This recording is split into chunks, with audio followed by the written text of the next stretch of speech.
एक ऐसा चमत्कारी मंदिर जो हिमाचल प्रदेश के सबसे ऊंची चोटियों में से एक पर है और कहा जाता है यहाँ स्वयं भगवान शिव ने बचाई थी अपने भक्त की जान।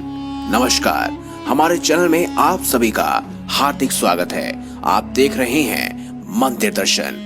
अगर अभी तक आपने हमारे चैनल को सब्सक्राइब नहीं किया तो सब्सक्राइब अवश्य कर दीजिए ताकि आपको ऐसी ही खास जानकारियां, ऐसे मंदिरों के दर्शन करने का अवसर रोजाना मिलता रहे।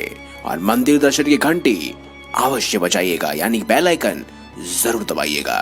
प्रकृति की गोद में बसे हिमाचल प्रदेश में तमाम तीर्थ स्थल हैं जिनके दर्शनों के लिए देश विदेश से श्रद्धालु पहुंचते हैं। इन्हीं में से एक बेहद ही खास तीर्थ स्थान है सिरमौर जिले में। जी हाँ, यहाँ दर्शन के लिए देश ही नहीं बल्कि विदेश से भी श्रद्धालु आते हैं। इस स्थान की अपनी अलग ही महत्ता है। आइए जानते हैं इस खास मंदिर के बारे में। हिमाचल प्रदेश के सिरमौर जिले में सबसे ऊंची चोटी चूड़धार को ही सिरगुल महाराज के नाम से जाना जाता है। चोटी पर सिरगुल महाराज मंदिर की स्थापना की हुई है। इन्हें सिरमौर और चौपाल का देवता माना जाता है। यह मंदिर प्राचीन शैली में बना है जिससे इसके स्थापना काल का भी पता चलता है। यहाँ वर्ष भर सैलानियों का तांता लगा रहता है। इस देव स्थान को ट्रैकिंग के लिए भी जाना जाता है, इसीलिए लोग एडवेंचर के साथ साथ भक्ति भाव से इस खास मंदिर में आते हैं। सिरगुल महाराज मंदिर को लेकर पौराणिक कथाओं में शिव भक्त चूरू और उनके बेटे का जिक्र मिलता है। कथा के अनुसार चूरू अपने पुत्र के साथ इस मंदिर में दर्शन के लिए आया था। उसी समय अचानक एक बहुत बड़ा सांप उनके रास्ते में आ जाता है और उन्हें काटने की कोशिश करता है। देखते ही देखते वह सांप चूरू और उसके बेटे को काटने के लिए आगे बढ़ने लगता है। तभी दोनों भगवान शिव से अपने प्राणों की रक्षा की प्रार्थना करते हैं और कुछ ही क्षणों में एक विशालकाय पत्थर उस सांप के ऊपर आकर गिर जाता है। कहा जाता है वह विशालकाय पत्थर आज भी यहाँ देखा जा सकता है।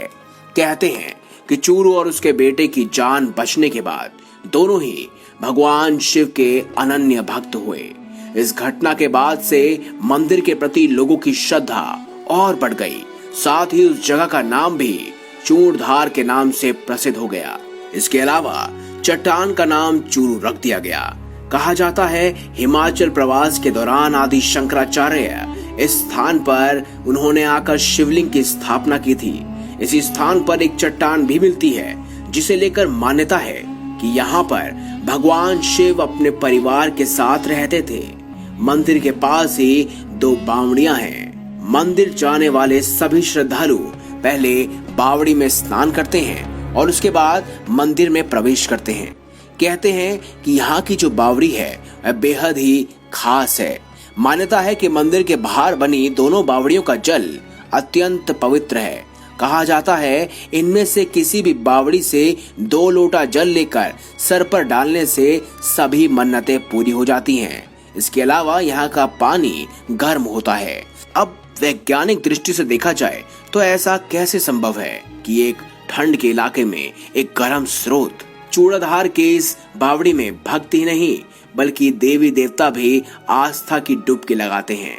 इस क्षेत्र में जब भी किसी नए मंदिर की स्थापना होती है तब देवी देवताओं की प्रतिमा को इस बावड़ी में स्नान कराया जाता है। इसके बाद ही उनकी स्थापना की जाती है। चूड़धार की बावड़ी में किए गए स्नान को गंगा जल की ही तरह पवित्र माना जाता है।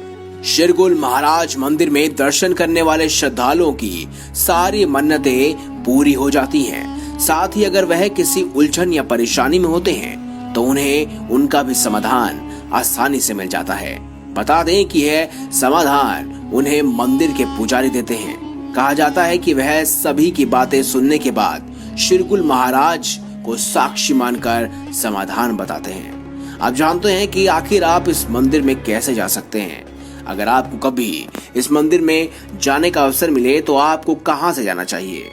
दोस्तों, सबसे रहस्य की बात तो ये है कि चूड़ाधार पर्वत के पास के पर्वत में ही हनुमान जी को संजीवनी बूटी मिली थी। सर्दियों और बरसात के मौसम में यहाँ भारी बर्फ रहती है। वैसे तो यहाँ 12 महीने बर्फ पड़ती है, लेकिन अगर आप जाना चाहते हैं मई जून का महीना आपके लिए सबसे बेहतर रहेगा। चूड़धार जाने के लिए गर्मियों का मौसम सबसे मुफीद माना गया है। इस पर्वत पर पहुंचने के लिए मुख्य रास्ता नौराधार से होकर गुजरता है। अब आपको कैसे जाना है, चलिए ये बताते हैं। यहाँ से चूड़ाधार की दूरी तकरीबन 14 किलोमीटर है, इसलिए सबसे पहले आपको नौराधार से होकर गुजरना पड़ेगा। दूसरा रास्ता सराहन चौपाल का है। यहाँ से चूड़धार महज 6 किलोमीटर की दूरी पर स्थित है। तो दोस्तों, अगर आपको कभी भविष्य में इस मंदिर में जाने का अवसर मिले तो इस अवसर को चूकेगा मत। और अगर आपको हमारी ये खास जानकारी या वीडियो अच्छी लगी है तो इस वीडियो को लाइक करें, हमारे चैनल मंदिर दर्शन को अवश्य सब्सक्राइब करें और मंदिर दर्शन की घंटी यानी कि बेल आइकन जरूर दबाएं। धन्यवाद।